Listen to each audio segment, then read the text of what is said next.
retour pour retrouver notre invité qui est déjà installé. Nous sommes ce matin avec Moussa Sambonoukoum. Bonjour. Bonjour, monsieur Loukman. Merci d'avoir répondu à notre invitation. C'est moi.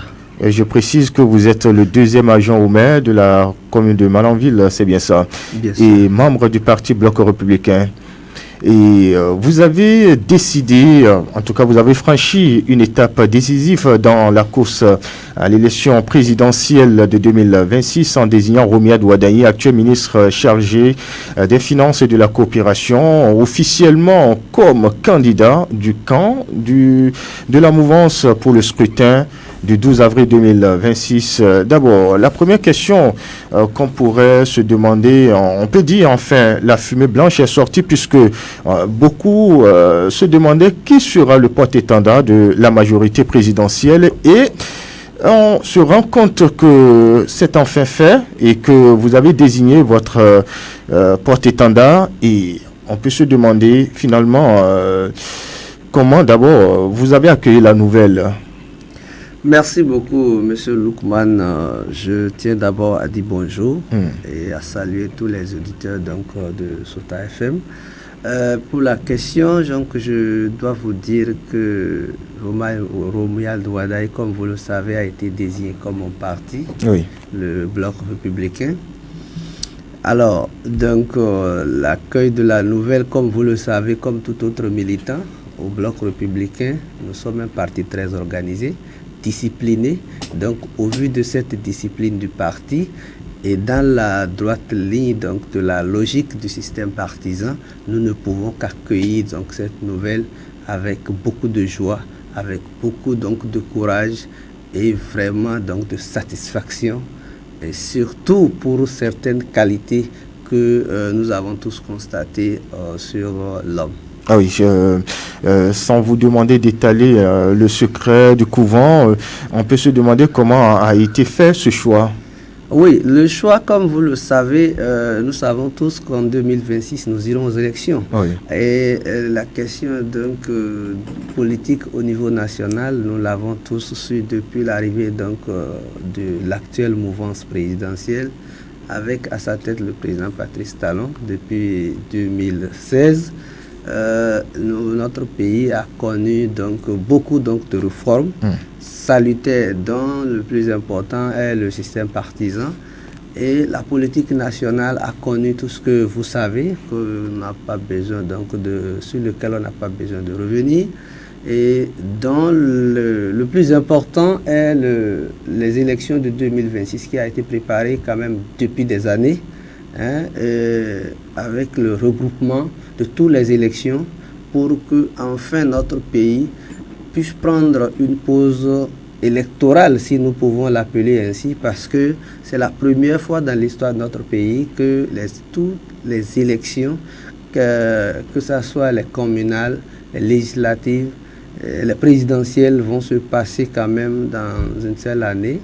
Et donc nous aurions à prendre un temps relativement long pour quand même qu'il n'y ait pas d'élection, et cela pour celui qui est un acteur politique sait ce que ça veut dire. Oui. Vous voulez dire? Je voulais dire simplement qu'après 2026, le président de la République qui sera élu, et que je souhaite fortement, et je y travaillerai, que ce soit M. Romiad Ouadaï étant mon candidat, donc il aura à diriger un pays politiquement stable pendant au moins 5 ans. Très bien.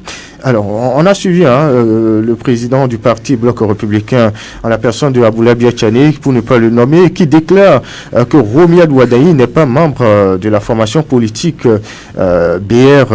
Est-ce à dire que le Bloc républicain manque de personnalité? Non, nous ne pouvons jamais dire que le Bloc républicain manque de personnalité, encore moins les autres partis de la mouvance présidentielle. Seulement que, vous savez, le poste de président de la République, c'est pas un banc, c'est un fauteuil, comme l'avait dit Laurent Gbagbo. Il faut quand même une seule personne pour l'occuper. Oui. Et comme je vous ai dit tout à l'heure à l'entame de mes propos, la politique au niveau national a connu beaucoup de réformes Des réformes et des réformes qui avaient vanté, qui avaient plutôt voulu que ce soit l'émanation des partis politiques. Exactement. Le candidat soit sorti des sérails des partis politiques. Bien sûr. Effectivement, quand on dit Romain Wardani n'est pas d'un parti politique, en fait, il n'a pas été suffisamment affiché dans un parti ou dans un autre. Mais étant membre d'un gouvernement, vous savez, le gouvernement, quand même, c'est de poste politique, le poste ministériel. Donc, le gouvernement de Wardani a été quand même du système depuis 10 ans. Et donc, étant donc un membre du gouvernement, il ne peut pas être hors donc, de la politique. Et là, le système partisan voudrait que la politique, en fait, les partis politiques portent la candidature donc d'un candidat. Il n'est pas dit que il faut forcément être membre du bureau politique ou bien en fait il faut voir dans l'esprit du système partisan le portage donc du parti politique et non forcément les leaders. Je pense que cette nuance est importante à faire dans le cadre de ce choix. Romain Wardani aujourd'hui est porté par les partis de la mouvance présidentielle. Notre parti s'est retrouvé et au vu de ce que vous savez, puisque le choix donc du candidat qui doit porter les idéaux donc de la continuité, les idéaux donc du changement, puisque vous le savez très bien, le peuple béninois, depuis un certain moment, dans le cadre de la démocratie, est vraiment très jaloux donc de l'alternance au niveau donc de pouvoir d'État. Et donc pour cela, nous avons eu la chance d'avoir un chef d'État, en l'occurrence le président Patrice Talon, qui a quand même imprimé une certaine marque donc de gouvernance, qui a certainement donné ses fruits et dont la plupart des Béninois aujourd'hui apprécient au vu des résultats que nous voyons. Et au vu de ces résultats, nous sommes partagés, le peuple béninois pour la plupart sont partagés entre cette volonté de voir continuer les actions du chef de l'État actuel, de vouloir continuer le système actuel et cette rigueur, en fait, cette jalousie, cette volonté politique, cette maturité, j'allais dire, de l'alternance qui fait de notre pays, en fait, qui fait la fierté de notre pays au vu donc de l'alternance au niveau non seulement régional mais international. Donc le peuple est partagé entre ces deux volontés.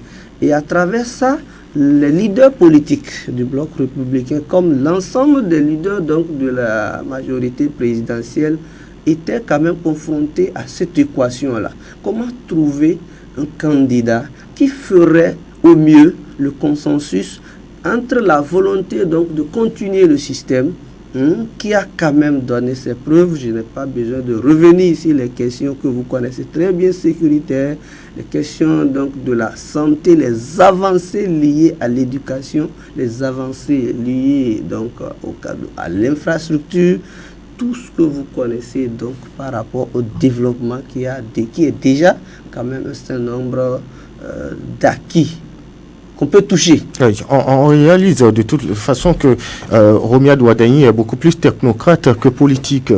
Est-ce que vous le confirmez? Romain Wardani, ça c'est une appréciation. Romain Wardani, je vous ai dit tout à l'heure, il est quand même ministre de la République depuis 10 ans. Sinon depuis 2016 à aujourd'hui. On ne peut pas dire qu'un ministre de la République n'est pas politique. Oui, on est d'accord, mais il a beaucoup plus chiffres. Oui, bien sûr, mais chaque ministre de la République, même le président Abdoulaye Biotchane, on ne peut pas dire qu'il n'est pas un technocrate. Mais pourtant, seulement qu'il a porté la casquette du président d'un parti politique. On le voit moins au devant de la scène politique que tout autre. Et ça dit que finalement, vous les acteurs politiques, vous avez échoué puisque visiblement c'est une drible. Non, nous ne voyons pas ça de cette manière. Nous pensons plutôt que nous avons réussi à mettre un homme qui semble pouvoir faire le consensus. Parce qu'en politique, Ne voyez pas, l'acteur politique, ce n'est pas seulement celui qui s'affiche. L'acteur politique, c'est aussi celui qui ne s'affiche pas, qui est dans l'ombre. Parce que pour que vous puissiez vous afficher en politique, il faut que vous ayez des soutiens dans l'ombre qui puissent faire comment dire, avant de s'afficher, vous devez aller vous afficher pour défendre un travail, pour défendre une position, pour défendre un idéal. Cet idéal-là, c'est un groupe, c'est autour d'un groupe que cet idéal se construit.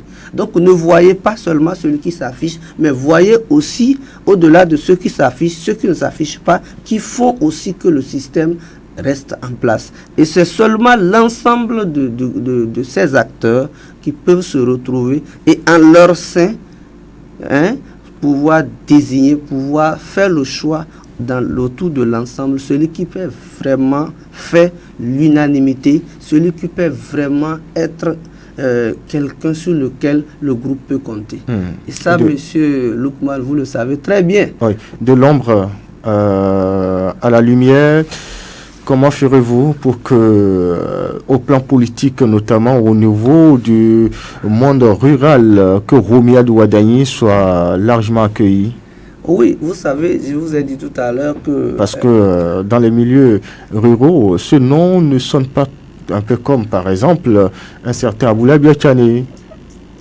Oui, merci. Monsieur Loukman, je vous dis tout à l'heure que la question d'un parti politique, c'est un groupe. Aujourd'hui, c'est vrai que le nom de Aboulaye Biachane, comme l'ensemble des leaders du bloc républicain, pour ceux qui se sont affichés, ont une certaine obédience, ont une certaine... leur nom, quand même, ils ont un certain carré, un certain nombre de choses, de visibilité sur le plan politique. Ce que peut-être, pour certains, pensent que notre candidat, M. Romiad Ouadani, ne s'est pas suffisamment affiché. Oui, je pense que c'est ceux qui se sont affichés qui feront le travail pour que le candidat Romiad Ouadani puisse s'afficher comme cela se doit. Et c'est dans la droite ligne du système partisan. Nous avons voulu que notre pays, après les élections, puisse quand même ranger les questions électorales de côté pour s'occuper du développement du pays. En fait, le choix de Romiad Ouadani est dans la droite ligne de la vision politique que la mouvance présidentielle est en train d'exprimer. Il faut que nous amenions nos populations à comprendre que, en réalité, on ne peut pas être en permanence en train de faire la politique. La politique a un temps sur lequel on doit se mettre ensemble, travailler pour sortir la personne idéale, mais après cela, soutenir cette personne pour qu'elle fasse le job pour lequel le peuple l'a choisi. Oui, mais au plan local, on vous sent moins. Oui, on sent moins les acteurs politiques dans leur ensemble de façon générale sur le terrain. On se demande si véritablement vous allez au contact des militants.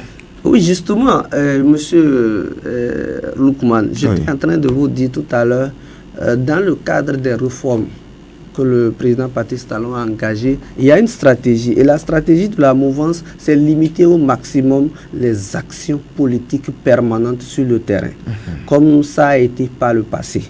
Les partis politiques actuellement, nous sommes dans une logique où il faut faire la politique au moment où elle doit se faire et l'arrêter dès que l'objectif sera atteint. Et donc, de ce point de vue, notre souhait de façon globale, c'est que nous sommes en train de travailler à imprimer une certaine discipline dans les formations politiques. C'est-à-dire qu'aucun acteur politique, qu'il soit local ou national, ne puisse pas se lever et commencer par s'agiter. Il faut attendre le mot d'ordre du parti. Il faut que le parti vous dise « Ok, c'est le moment idéal ». Vous allez constater que avant, par rapport au choix de notre candidat, les partis politiques ont pris suffisamment de temps, ce qui n'avait jamais été le cas auparavant. Oui. Donc certaines personnes se sont agitées au point où les gens remettaient même en cause les paroles, les engagements, j'allais dire, du chef de l'État a dit « je ne vais pas me représenter ». Et il l'a dit au niveau national, au niveau régional, au niveau international et à toutes les occasions officielles. Mais malgré ça, certaines personnes de notre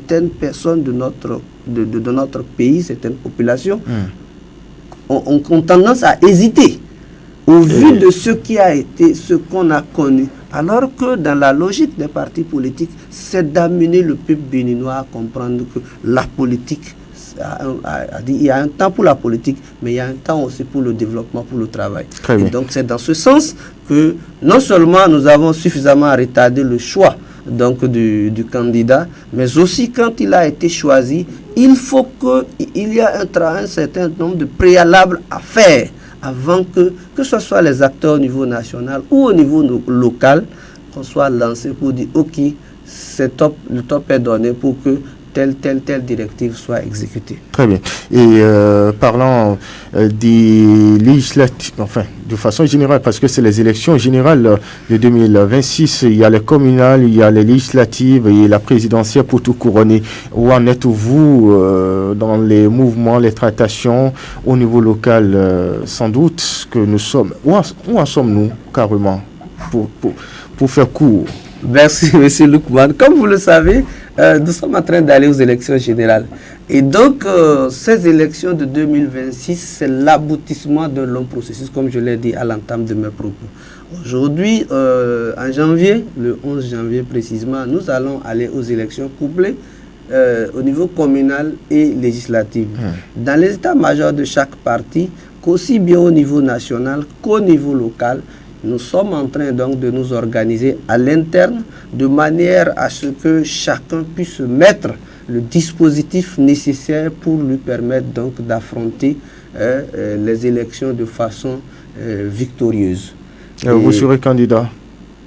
Bon, c'est mon parti, c'est la communauté, c'est le peuple qui doit, c'est les militants. Mais avant, c'est que vous exprimez votre ambition. Je vous dis, pour le moment, j'ai un mandat en cours. Vous l'avez dit tout à l'heure, je suis le deuxième adjoint au maire de Malanville, donc je suis un élu communal. Donc, pour ce qui est de mes ambitions ou non, je pense que je fais partie quand même des acteurs politiques locaux d'un certain niveau. Et donc, je pense que au niveau donc de mon parti et aussi de nos militants du bloc républicain de la commune de Malanville, nous allons nous retrouver, comme nous sommes déjà en train de le faire, pour travailler et essayer, comme l'a fait le parti au niveau national, de voir les personnalités qui sont vraiment aptes et qui sont acceptés donc de nos militants et de la population de façon globale pour affronter donc les candidats que nous aurions en face pour que vraiment les populations de Malanville puissent nous accorder au parti sa reconnaissance. Parce qu'il faut le savoir, ce n'est pas des questions individuelles, mais c'est une question de vision politique, c'est une question du parti. Donc, c'est le parti que nous mettons au devant de la scène. Et nous, en tant que militants du parti, nous allons soutenir cela pour que la structure parti soit forte et non les personnes individuellement prises. Ah oui, mais au-delà de tout, parce qu'en termes de structuration, tout semble vous être parachuté, non? Je n'ai pas compris. Oui, les décisions se prennent au sommet et puis voilà. Non, c'est ce que ça semble être. Mais parce que on a suivi le débat avant dans le processus devant aboutir à la désignation des candidats qu'il fallait des primaires. Est-ce qu'il y a eu des primaires au niveau du bloc républicain? Je pense que les questions de primaire, les questions de choix en général, ça relève d'une stratégie donc interne au parti. Alors donc, c'est au leader de parti de définir, au vu donc de la tendance et au vu de leur contexte, pour voir, puisque c'est pas un secret en vous disant que M. Lukman, les questions de primaire dans d'autres contextes, ce n'est pas c'est pas l'idéal, parce que surtout par rapport à certaines considérations, ça amène de profondes divisions. Et donc il y a c'est des questions stratégiques internes au parti qui peuvent amener les leaders à privilégier les questions de primaire ou bien de choix ou de désignation. Vous n'êtes pas sans savoir que par le passé, les maires, pour accéder au poste de maire, ils font c'est les votes. Oui. Mais depuis un moment, la loi a permis que cela soit vote ou désignation. Donc c'est pour vous dire en réalité que les primaires n'est pas la seule option possible pour quand même sortir quelque chose de consensuel, quelque chose de réaliste. Très bien. Est-ce que ça ne remet pas en cause, je dirais, la réforme du système partisan? Non, bien sûr. D'accord. Puisque le système partisan, en fait, c'est des tests. Donc tout ce qui est prévu dans le cadre des systèmes partisans répond exclusivement, c'est-à-dire est retracé par les tests. Et ces tests-là sont respectés de début jusqu'à la fin. Ce que nous sommes en train de faire. Allez. Eh bien, nous sommes à la fin de cet entretien et on va découvrir juste la une du journal d'Abaro qui parle de la désignation du candidat de l'opposition pour la présidentielle de 2026 qui pour challenger Romuald Wardani au sein du parti Les Démocrates. C'est une interrogation en manchette du journal. Voilà, il y a plein d'autres journaux qui sont en attente, mais la une des journaux, on va sacrifier cette rubrique pour le compte de ce matin. Monsieur le deuxième agent au maire de Malanville, nous sommes à la fin de cet entretien. Juste votre mot de la fin. Merci beaucoup. Je pense que aujourd'hui, vous avez constaté vous-même le choix de notre candidat. Et ce choix-là, vous pouvez constater avec moi que, en toute sincérité, ça semble faire l'unanimité au-delà même de la mouvance présidentielle.